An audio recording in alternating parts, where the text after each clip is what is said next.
Sir next ಈ handle ಇಲ್ಲಿಗೆ ಬರುತ್ತೆ ನೋಡಿ ಸರ್. ಈ ಹ್ಯಾಂಡಲನ್ನ ಇಲ್ಲಿಗೆ ಕನೆಕ್ಟ್ ಮಾಡಿಕೊಂಡು ನೋಡಿ, ಈ ಬೋಲ್ಟ್ ಕೊಟ್ಟಿರ್ತಾನೆ, ಇದು ಈ ಸೈಡ್ಗೆ ಹಾಕೋಬೇಕು ನೋಡಿ.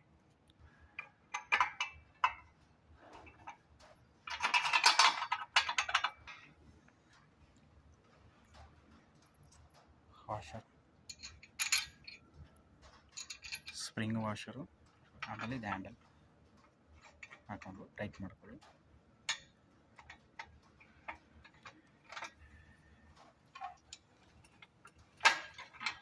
ಈ ಶಾಫ್ಟ್ಗೆ ನಮ್ಮ ಹ್ಯಾಂಡಲ್ನ ಹಾಕೊಂಡು ಟೈಟ್ ಮಾಡ್ಕೊಳ್ಳಿ. ಇದು ಯಾವಾಗಲೂ ನಮಗೆ ರೈಟ್ ಸೈಡ್ ಬರಬೇಕು ಸರ್.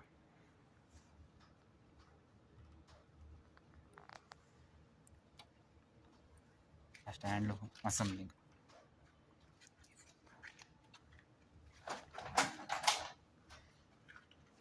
ಹ್ಯಾಂಡ್ಲ್ ಅಸೆಂಬ್ಲಿಂಗ್ ಇಷ್ಟೇ.